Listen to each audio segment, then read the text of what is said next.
Now, here's one of my challenges with Alexa. She always has more to say. You're welcome. Enjoy those floss picks. I have tried to tell her not to say that kind of crap at the end. She's being friendly. When I say thank you, Todd. I'd be such a jerk. Ordering your Oral-B flossers. Hi, and welcome to GeekWire. I'm GeekWire co-founder Todd Bishop. And I'm GeekWire co-founder John Cook. John, I've got so much to talk about on this show. New year, a lot of news hitting already. I want to say before we jump in, thanks to everyone who got in touch about my Toyota Camry after last week. They did? Okay. I got 2 emails. All right. One was from Mark, a loyal listener who wanted to know about the shop that I went to and also had some very good things, some constructive feedback about the podcast and the site. Mark, thank you very much. I hope you hear this, and we appreciate your loyal listenership. But my favorite email was the Toyota Camry collaboration invitation. Hi, I'm Kevin from, I'm not going to say the name of the company because I don't want to give them free publicity, but it's a brand specializing in automotive accessories. We really enjoy your content and value your influence in the Toyota Camry community, which aligns perfectly with our brand. Basically, it's then a pitch to be their influencer. Yeah, you could be a Camry influencer, Todd. I could, yes. Specifically, the 07 model. I can really do that. Thank you for bringing that up. If you have no idea what we're talking about, last week's episode was a fun one, and I encourage you to go back and listen to that after you're done with this one, which could be even better. Hey, you know what I'm fired up about this week? You are fired up. I can tell. One of the things is Alexa. We've finally seen what I would call the completion of Amazon's next generation voice assistant, Alexa Plus.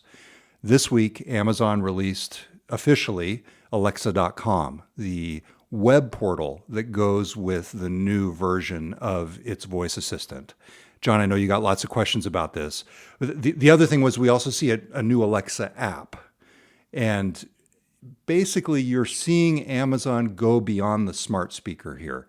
Traditionally, Alexa has been tied, not entirely, of course, but primarily to the Echo speakers as its home base. Alexa's home is Echo. And you're seeing it go beyond. And one of these is the web portal, which frankly is, I think, maybe the most exciting Alexa feature to come out of Amazon in the last few years. So if you have the Alexa app on your phone, yes, are you now communicating directly with the Alexa Plus app? Yeah, is that the shtick? I mean, because I don't really understand what's going on here. Okay. I am such a novice Alexa user. I mean, I do have an Echo device, and I use it for a few very small tasks. And I think I'm probably representative of most people that use an Echo. Maybe to check the weather, maybe to get their favorite radio station on, maybe to play some music. And there are probably 30,000 other features that I don't even think about or know about. Okay. Alexa Plus, introduced last year, moves Alexa into the generative AI era. So much like talking to ChatGPT, Alexa is able to tap into a wide variety of knowledge. And the way I would describe it is the old Alexa was essentially kind of like talking to a first grader or a second grader at times in terms of the intellectual capability of the device. I would say the new Alexa Plus is more like somewhere in the realm of a freshman in college. Oh, great. So it's like talking to my kid, which is basically no communication. I would ask a question and get nothing back. Yeah, it's just silence. That can happen. Yeah. But one of the benefits, and kind of the core benefit, is you don't have to repeatedly say Alexa over and over again. It's smart enough. She's smart enough. By the way, inside Amazon, they do refer to Alexa as she. Okay. Good to know. She is smart enough to keep listening and to have an ongoing conversation. So if you just have an ongoing conversation, you can basically just keep talking without having to repeatedly say the wake word. And are you talking to your mobile phone? You talking to an Echo device? You talking? What are you talking? Yes. All of these? Yes. Yeah. If you have, for example, I've got Echo Buds tied to my phone. I use those and I say, Alexa. By the way, I'm sure we're setting off millions of Alexas around the world. That's right. Millions. So, yes. So the web portal, the reason I like this is, you're trying to do things like set reminders and Doing it via voice can be really cumbersome. And the idea that you can see those things and interact with them and point and click to update your reminders, to set a schedule in your browser that syncs with your devices. And basically you can maybe set it up via voice on your Echo and then edit it or change it or do whatever you want in the browser to it basically just sort of gives you eyes into your Alexa. Me out. The idea of thinking about doing all of that. So one of the things that I really like to do, and I want to get to that in a second, but one of the things that I really like to do with the new Alexa is forward files and emails and documents. And from your email? Yes. Oh, interesting. And so you can do it via email. There's a general alias that you can use. I forget exactly what it is because it comes up automatically. So you have your Gmail synced with your Alexa? No. You have to do it manually. So say, for example, when the new school schedule comes out, what I've started to do is forward that to Alexa. And then when we're in the living room and we're talking about spring break or midwinter break, and we're like, well, wait a second, when is that? You just say that, and Alexa knows based on the document that she's stored for you. Oh, interesting. So it's replacing a calendar in that instance. It's replacing a calendar, but it's also more intelligent. So when my daughter was getting ready for this school year, the freshman year, there were tons of emails that came in. Here's when orientation is, it's all sorts of things. So I just forwarded those emails directly. And the nice thing about the web portal now is you can do it there in a web browser. You don't have to just forward the email. So one thing I did was I went to Alexa and I took the transcript from last week's podcast and I uploaded it via the web portal in a chat in the web portal. And so now I can say, Alexa, what did you think of last week's GeekWire podcast? The GeekWire podcast covered the FCC's drone ban and its potential impact on Seattle startups. What did you think about how it might affect the local tech scene? Well, I'm actually mostly interested in what side of the Camry debate you come down on. She's thinking.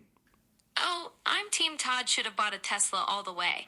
But seriously, hearing him wrestle with Android Auto issues after dropping serious cash on that retrofit was both hilarious and relatable. Sometimes the most frugal choice is admitting when technology just isn't worth the headache. See, there you go. This is interesting. So why... It kind of stinks that you have to forward all the information to it. Yes, this is one of Amazon's challenges. This is one of Amazon's challenges. Microsoft, Google, and others are actually in a much better position here because they have the email clients, they have the integration with traditional, on the business side, enterprise technology. Amazon is coming at it kind of in a weird way. It's got its strength in the cloud infrastructure, right? And then it's got its strength in these consumer devices in the living room. And there's this missing piece in the middle. All the data. Yes. Yeah. And so it's I'm one like, of this Amazon. sounds pretty cool, especially if I could sync my Google Calendar to it. You can, but you know me. I'm never going to take the step. It has to automatically happen for me to actually do it. It has to automatically happen. Yeah. And so am I interacting with Alexa Plus with my old Echo that's sitting on my kitchen counter right now? It depends. I would have to look at your Echo, see the model, and probably not. See if you're in the early access program. It is probably too old. Okay. It is probably, so you are probably not interacting with Alexa Plus. And maybe I just should upgrade. Just get a new Echo device to give this a try. It's as if I'm sitting across from Panos Panay right here, the head of Alexa and I'll Echo. spend the $80 to get one, whatever it is. Yes, exactly. So that is one of the challenges that Amazon has, kind of that missing email application layer. It doesn't have that direct, intuitive, non-manual integration with email and calendar. You kind of got to do things to set it up. The other challenge is they're basically 2 years late with this. And our habits, my habits in particular, have been ingrained with ChatGPT, Gemini, Claude, pick your chatbot. You are using voice to interact with those services oftentimes. You know what? Not as much. Okay, well, maybe this is it. The inroad for Amazon is that they have trained people in the home to use their voice. And the way I've started thinking about it, at least conceptually, is Alexa becomes that chatbot for my family life, whereas everything else is personal and work.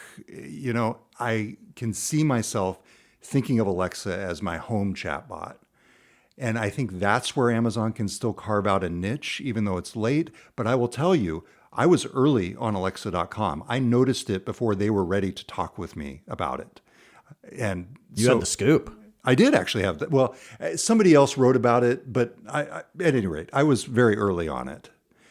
And even with that, and even with my level of excitement about it, I don't find myself yet going to Alexa.com day to day like I go to Claude and ChatGPT and Gemini and Perplexity. Now, do you have a device in the home that is integrated with the latest software? Yes. And do you like it? Oh, I love it. Yeah. It's my Echo Show 15. Yeah. And so, in fact, the thing that I love because is, I can imagine ChatGPT or another one of these models, they don't have that infrastructure in place. Correct. So there is an advantage here for Amazon. Amazon has certain strengths for sure. And the question is whether they can fill in the rest. My Echo Show 15, and it actually ties into some other news this week, it's on my desk in my office, in my home office. And so I use it in the morning to watch CNBC. And then as I'm getting ready to come into the office, oftentimes, especially right when you come out of the bathroom and you're getting dressed, that's when I remember, oh crap, I need to order shaving cream and deodorant and, flossers and all that stuff. And so I'll sit there while I'm getting dressed. And I literally, John, I tested this week. You do not do this. John, I've got audio of me doing it. I want to hear this. Okay. Yeah, all right. We got to hear play this. It. Okay. I will say this is real. I did this for the purpose of thinking that we might talk about it, especially given the commerce stories that we're going to talk about later. But this is me talking to Alexa. And it's sort of mid-conversation when we're going to pick it up. Can you just add the Oral-B flossers that I've purchased in the past and go ahead and buy those? I'll sort of do this real time. So here she comes back. Looking for Oral-B flossers. So you're going to get a sense for the actual gap and the amount of time it takes to respond. Perfect. I found the Oral-B Glide Complete Floss Picks from your order history.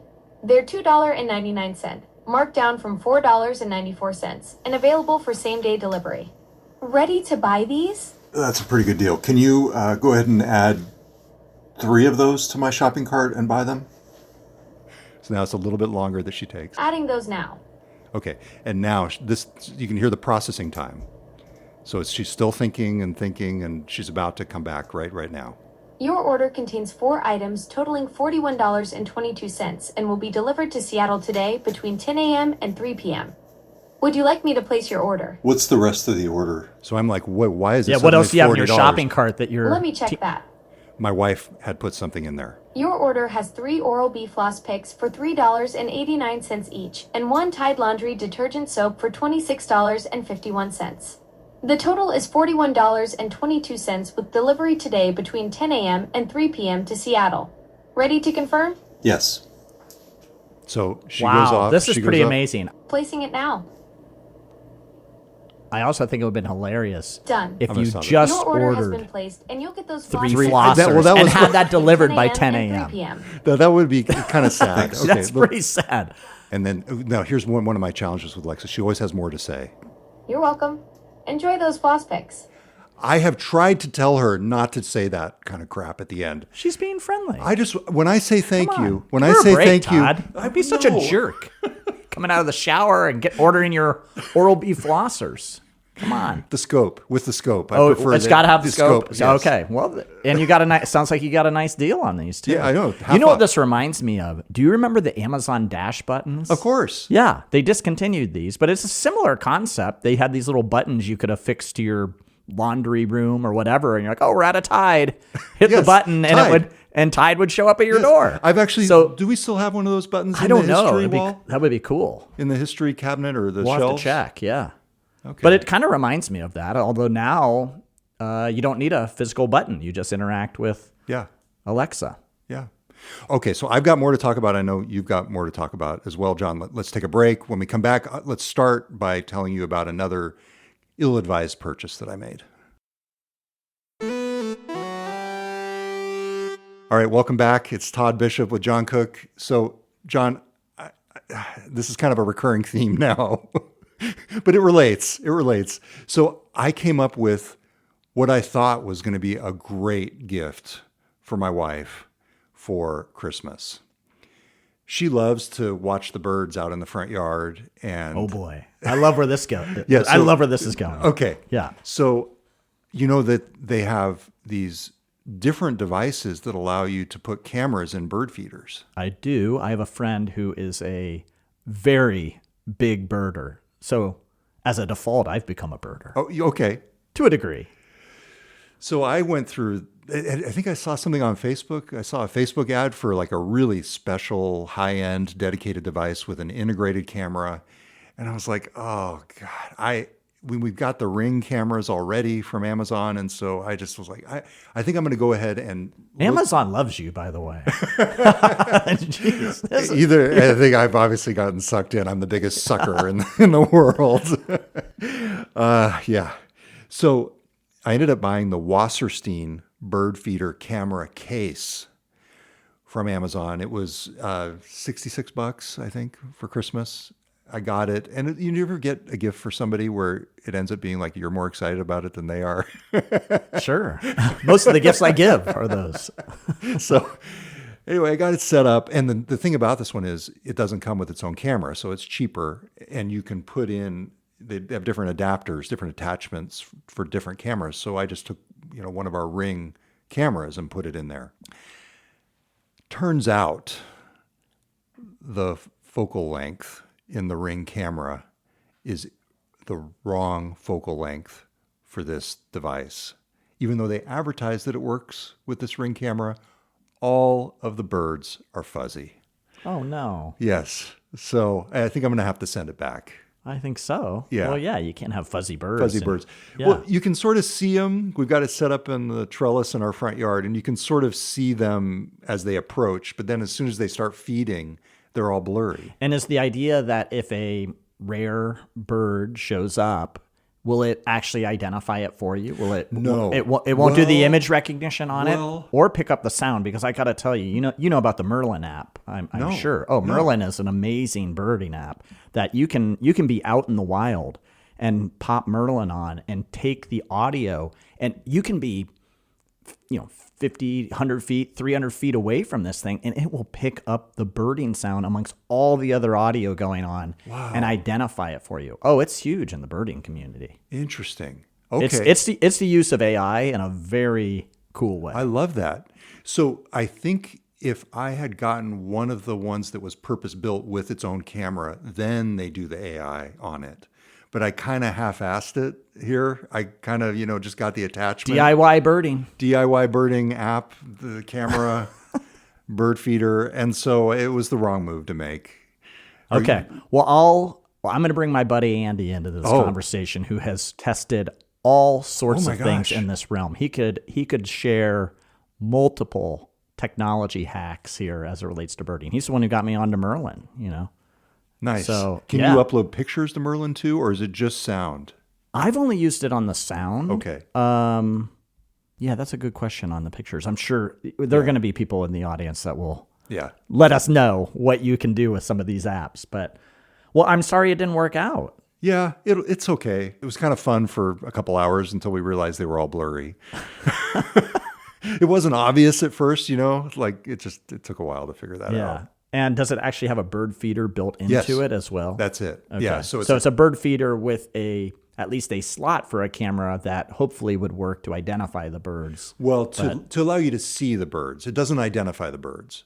But and the nice thing about doing it with Ring is, theoretically at least, then you'll just basically go and, because we check all the cameras around the house and see what the cats were doing overnight, whether they were mountain lions, whether there were raccoons, whether there were possums, Some of the best read stories on GeekWire have been your Ring camera capturing coyotes coming after your cats. Exactly.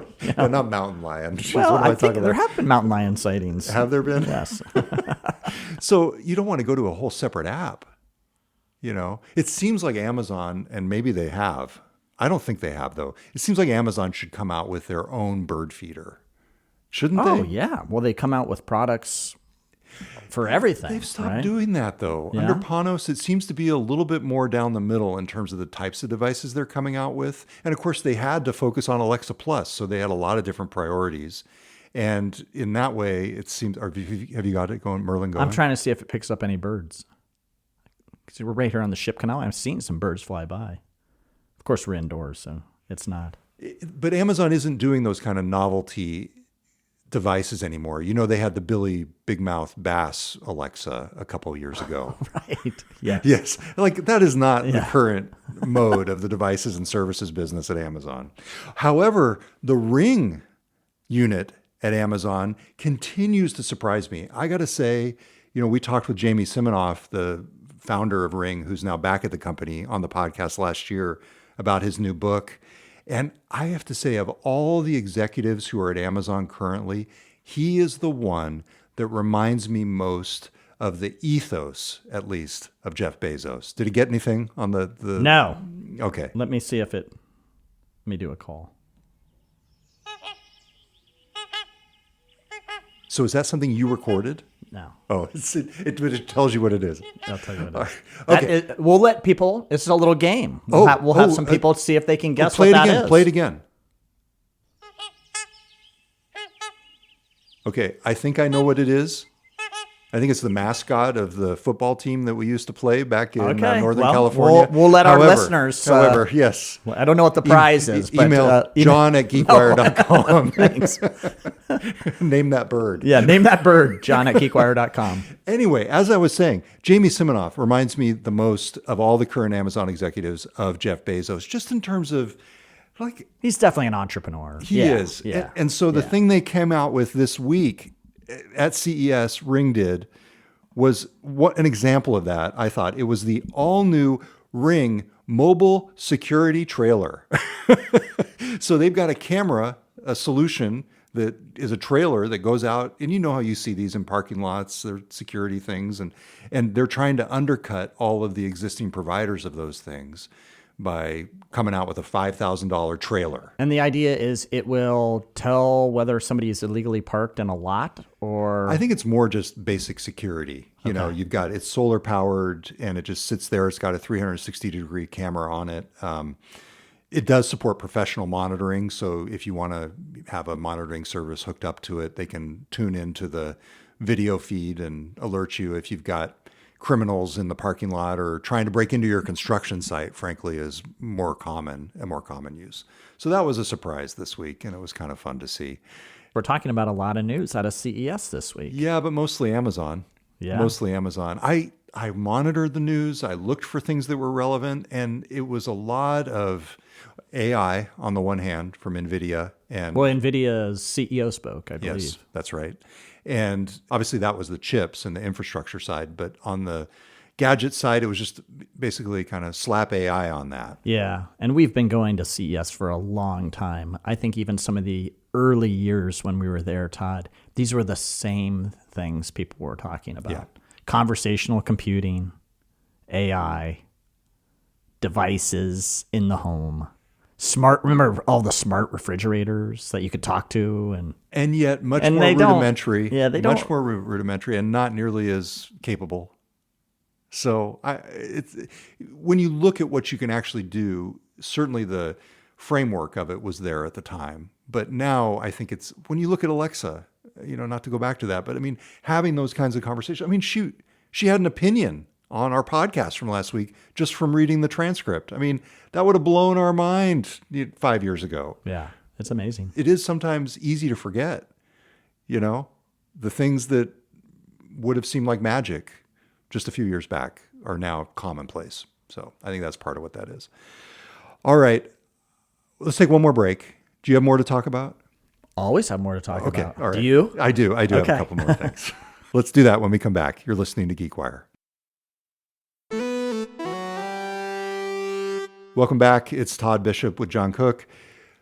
So the announcement that actually caught my attention the most this week was not anything to do with Amazon or Microsoft, although Microsoft had an interesting announcement with Copilot Checkout, which speaking to Yes. the commerce part of this discussion we've been having. Yes, and that's a whole other discussion. I had a whole thread that I was potentially going to give you where it's like, you've got Amazon coming in late on the chatbot, and you've got Microsoft trying to do commerce, 2 months after Google and OpenAI, and it kind of feels like the same old story about these traditional Seattle enterprise companies trying to do consumer in a Me Too kind of way and a little bit late. But we don't have to go there. We don't have to go there. My only observation there would be Microsoft is trying to leverage its relationships with traditional retailers, which don't want to work with Amazon, Yes. to try to make more inroads into the commerce space.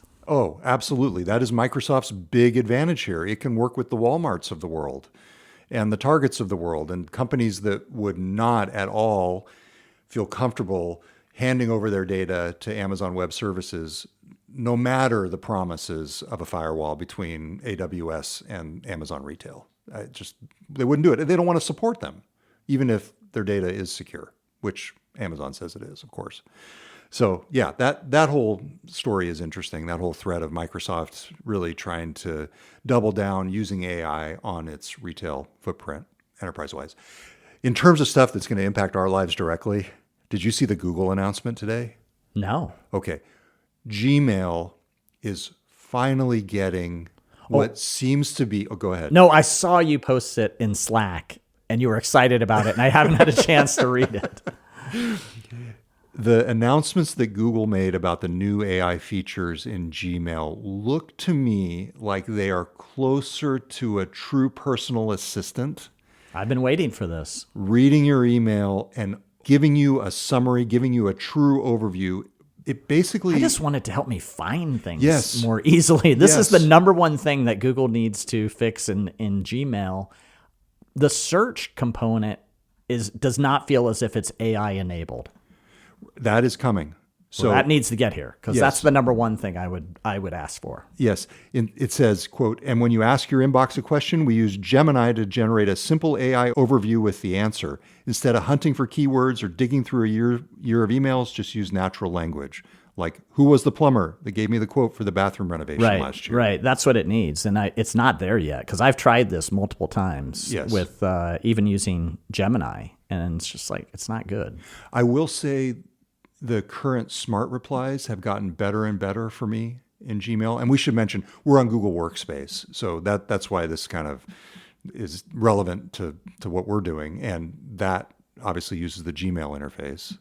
And so when we end up using Gemini and Gmail quite a bit in addition to Google Docs, but the AI inbox, which is currently only available to select users, and they're going to roll it out in the coming months, that's what really stood out to me. They say it's like having a personalized briefing, highlighting to-dos and catching you up on what matters in your inbox. So it's almost like a dashboard separate from your inbox that says, hey, you need to pay attention to this. You missed this. That is what I need. And I would liken it to walking into the office and having an assistant, hand you the notes for the day. Like, go over these and you'll be set. I've gone through everything and I understand what matters. That's what I'm really coming. excited. Is it here? How's it rolling out to folks? I'm So, sure you're going to be the first one to try to jump on this and test say it. we're giving it to trusted testers. We're giving So trusted not testers us. access to AI Inbox before making it more broadly available in the coming months. Given that we don't cover Google day to day as much, I didn't get a chance to ask for early access to this. Yeah. But I think it's something that we've all been crying out for. yes. So I can't wait for it to arrive. Jessica on our team mentioned to me that she has been having a lot of luck invoking Gmail in Gemini. In other words, you go into Gemini and you go at Gmail, and as long as it's hooked up to your Gmail account, she's been having more luck with that on the kind of answers that you're looking for. So maybe in the meantime, try that, John. Okay, I will try that. Okay, I got a long list, but that's pretty much, I think Well, why that's don't we enough. just do rapid fire here? What else is on your Okay, list? I've been trying Vi from Vercept, Okay. the Seattle startup. You like it? I see the promise. What does it do? So what I've been using it for is a very specific task, almost as a test. And Taylor Soper on our team was saying I need to try Claude 4.5, Claude Code 4.5 for this. But my test is every week I have this task that I have to do where I take 12 individual PDFs, I combine them into one, I save them in a new file with a 1% margin, and I compress it. There's a volunteer project that I work on that requires me to do that every week. I taught Vi how to do that. Oh, cool. It typically takes me about 5 to 6 minutes. It's the kind of task where it's like, it's just long enough that you really don't want to do it. Vi can do it. And we should say it's like a AI agent for your computer that does different things. And it's Vercept. Kiana Asani was one of our uncommon thinkers, just to tie that back for folks. And I think actually we should do something more in depth on this at some point. It works. It's imperfect. Something that I can do in 5 minutes takes Vi 8 to 10 because it's going so slow, taking screenshots along the way, figuring out where it is, communicating what it's doing. But you can see the promise. And it was interesting because one thing Kiana said to me on that Uncommon Thinkers episode when I talked to her was, when I tried it, she said, it's like GPT 3.0 back in the day. Basically trying to converse with something that wasn't quite as smart as 3.5, 4.0 and beyond. And that really resonated with me in retrospect as I tried Vi. If you can see the promise. Well, we're going to be talking all about this topic at an upcoming event. There you go. Our Agents of Transformation inside the AI Shift event on March 24th in Seattle. And if you're interested, we just launched the event site. So go to geekwire.com/events to learn more. So we're going to be diving deep into everything as it relates to agentic AI and how it's changing industry and the workspace. Perfect. So that's my little plug for you. Nice. What else is on your list? That's it. I think that's good enough. I was going to talk about the Pittsburgh Post-Gazette, but I think we can move on. Well, actually, I have my surprise story is journalism related. Okay, well, let's hear it. So we should say the Pittsburgh Post-Gazette, I think it was started in the late 1700s or something. Yeah, it was like 1786. I was blown away. They are going to be one of the main metro areas in the country that doesn't have a daily newspaper anymore. So did the Tribune go away as well? It must not be there. They said there won't be there won't be a newspaper there anymore. So, but my surprise story actually is in this realm because you tipped me off for a little movie watching experience that I ended up watching last night. And we should say, people aren't going to know what you're talking about when you say surprise story. One of the things we talked about is, we think it would be cool if you came up with something every week or whenever we chat or most of the time, a story that you want to talk about that might surprise me in terms of the topics. Or just will get you going. Okay. All right. And this one I thought would get you going because last night I watched Cover Up, which is the story of the documentary film and Seymour Hersh, the investigative reporter. What did you think? So good. You liked him? He was crusty, wasn't he? He was crusty. The thing that I loved He's about like the it old most, school journalist. Yeah. He, halfway through the thing, decided that he actually didn't want to do it, the documentary. But then he came back. But I loved the fact in this world where people are, seeking publicity left and right, this guy was just like, why did I agree to do this documentary with you people? Yeah. Well, I just wanted to get your thoughts on whether you enjoyed it or not. Yeah. But thanks for the tip. Yeah, I loved it. Did you enjoy it? I did. Yeah. I mean, it certainly reminded me of my mom in many ways, who was a reporter and kind of had some similar traits. Even the office was very similar with all like the boxes and the paper. He was much more organized than my mom, in terms of all the papers thrown all around. But yeah, it speaks to the power of journalism, and that's the world that we live in and love, and so in many ways is under attack. So I think it's important for people to watch it. Cover Up on Netflix. Yes, Cover Up on Netflix, and just came out. And I of course had lots of thoughts about technology as I was watching it. And me too. In what ways? I saw all that paperwork in his office, and I thought about how inefficient it was. His notes are just a mess. And how amazing it would be if somebody could digitize all of it and put it into an LLM and keyword search it. I mean, that's like the first thing. His notes, I don't think any LLM is going to figure out. Those are maybe that would be the Turing test. That would be that the would test be for a AGI. real test. That would be a really good test if they could figure out that handwriting. Yeah, but I see that kind of operation these days, and all I can think is how much better and more efficient it could be if people of that generation were able to adopt the technology. And just how hard it was to the yes. painstaking work you had to go through just to get a story into a physical newspaper. Yes. It's a lot of work. Just one last thing on the Pittsburgh Post-Gazette. I'll link to the coverage. And there was a lot of behind-the-scenes drama involving the labor union and everything else that was weird that we don't need to get into. But for people who don't know, GeekWire did this fun project back in 2018, GeekWire HQ2. The context was Amazon's HQ2 search, and our team at the time decided to replicate and spoof Amazon's search. We put out our own RFP promising to bring 4 mediocre paying jobs to your community for 1 month to cover your town's innovation Spending economy. $1,000 to $1,200 on bad food.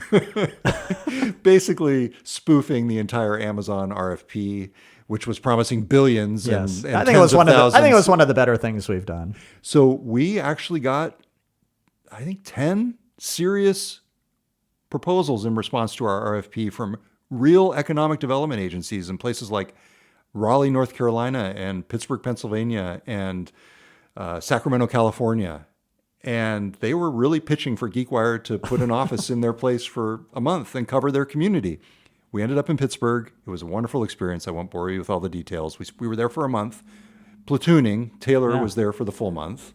Yeah. It was really one I mean, of the we loved it so much. It was February in Pittsburgh too, and we still loved it. I have to say, it sort of made me into a different kind of reporter, frankly, in hindsight. But the reason I bring it up is the best highlight for me of the entire thing was that the editor of the Pittsburgh Post-Gazette editorial page caught on to what we were doing and wrote the most wonderful editorial. Frankly, we couldn't have written it better ourselves, about GeekWire and its stay in Pittsburgh. And the headline was, we still got it framed on the wall, GeekWire Gets Us, which for us was so amazing because we went in there not wanting to be the fly-by-night reporters who just stop in for a day and try and figure things out. I mean, we really embedded ourselves, and they got that. And it was the good and the bad. It wasn't puff pieces. It was hard questions for the mayor to the point that he was a little surprised by some of the expertise that we brought in. And some critical takes on the self-driving technology of the time, which we've talked about on this show a lot. At any rate, RIP Post-Gazette, and I think I'm going to cherish that. Oh, it's a lovely part of our history, and Yes. love having that on our wall. All right, thanks for listening, everybody. Curt Milton edited this episode. Until next time, I'm Todd Bishop. And I'm John Cook. We'll be back next week with a new episode of the GeekWire podcast.